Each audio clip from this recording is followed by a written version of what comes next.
Welcome everybody to ESL Speaking Corner. I'm ESL Teacher Lisa. Today we have an interesting topic. We're going to talk about accents, why we have them, why we can't lose them, and is it possible to start learning English and speak like a native where you don't have an accent at all?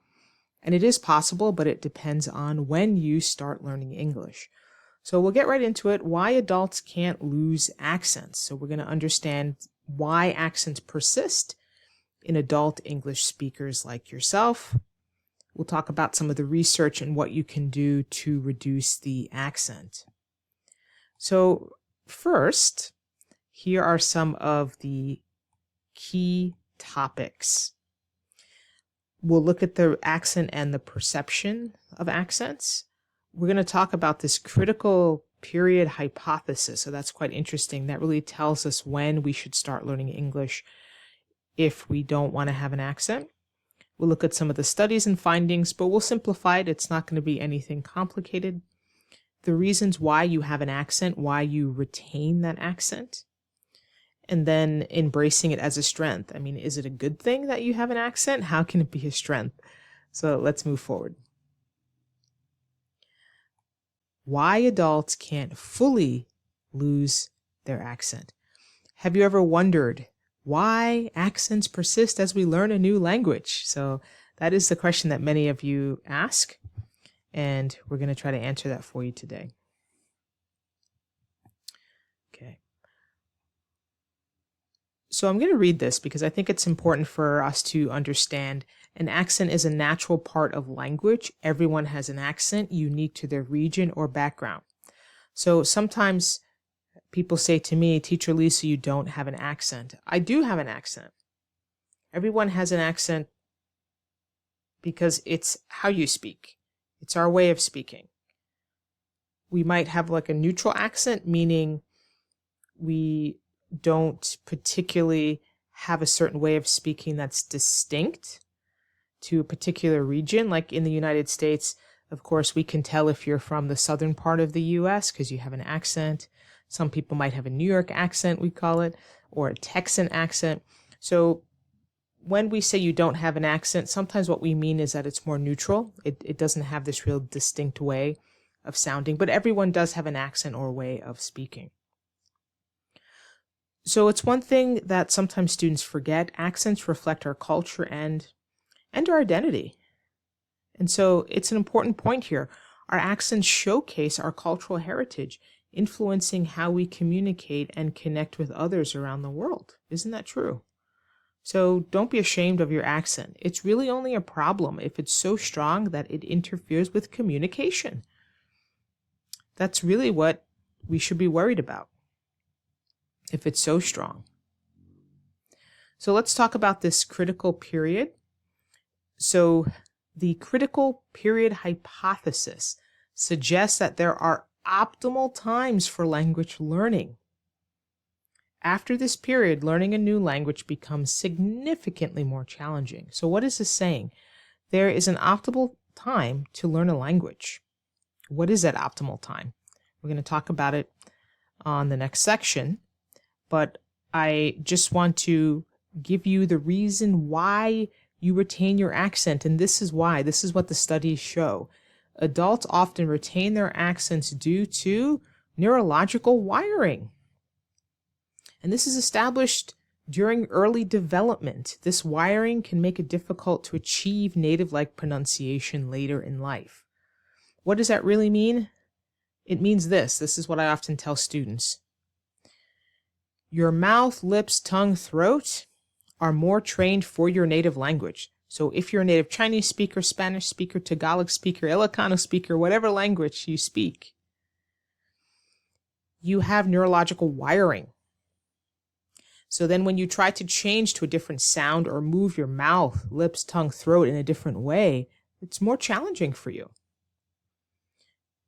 It doesn't mean you can't learn a language, of course. It doesn't mean that you can't sound native-like. It doesn't mean that either.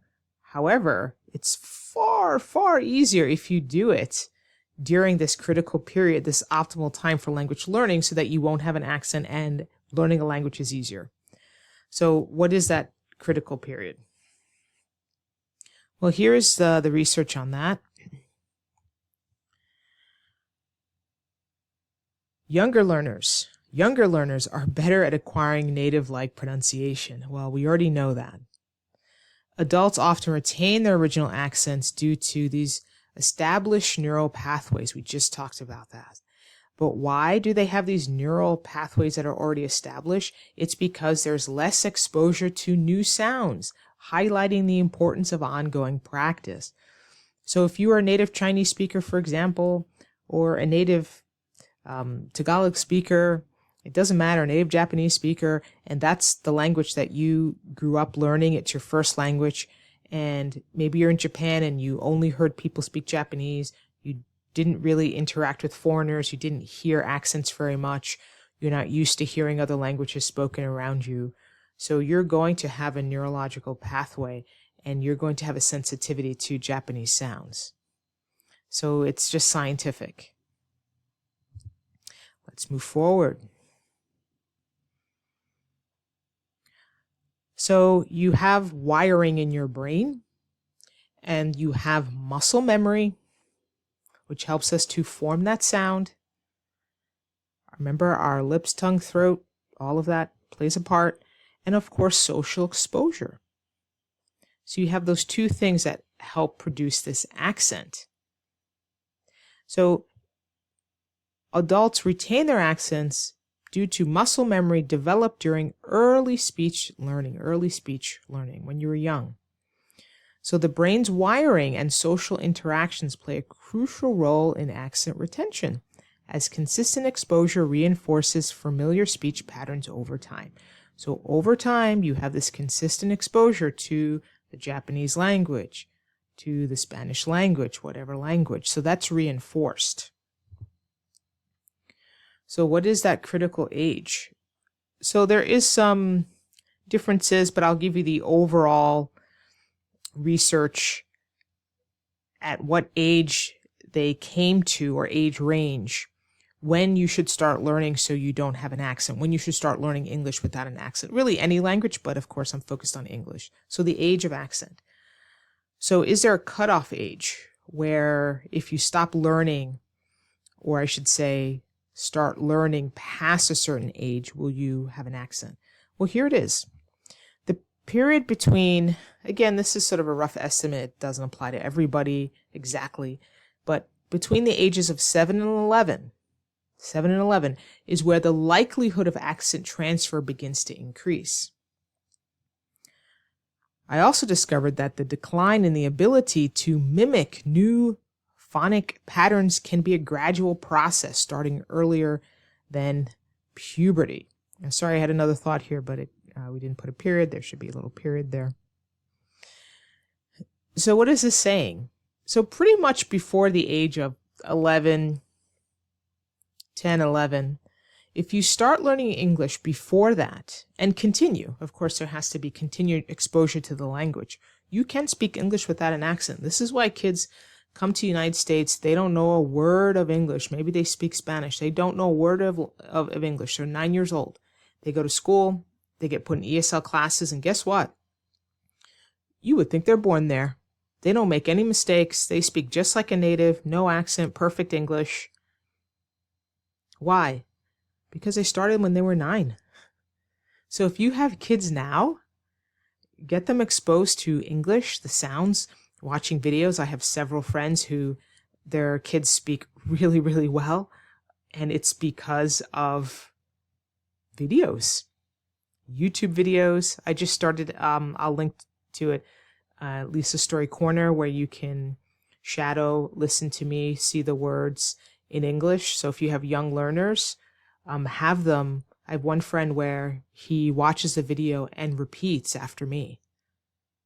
It's amazing. And this is going to help with pronunciation, accent reduction, because I believe he's 12. So he's really just at that cutoff age where if he continues, he can speak English virtually with no accent or no accent at all. And there's two things down below. I don't want to miss these two things. You have an auditory system sensitivity to new words.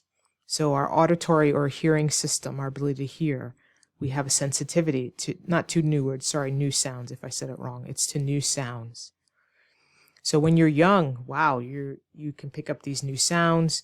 Your lips, mouth, tongue, throat is not so, your neurological pathway is not so solid. It's still flexible. And also the vocal tracts flexibility begin to diminish. So that means after the age of, again, 10, 11, 12, your vocal tracts, your physical vocal tracts just have less flexibility. So that's why it's challenging, more challenging for adults to sound native-like. So what's the takeaway? If you have kids, start them early, learning English. If you are an adult trying to improve your English, don't be discouraged. This is just the scientific evidence to show you can't remove your accent. You can't get rid of it. You're not going to. So that should not be a goal. You can reduce it. Your goal should be to sound as native-like as possible, or just say the word as clearly as possible so it doesn't interfere with understanding. But your goal should not be to get rid of your accent. So we're at the final point here, embracing accents versus fitting in. I know we try to fit in. I did an interview with JD. This is the video that I did with her. I interviewed her, and she brought up an important point.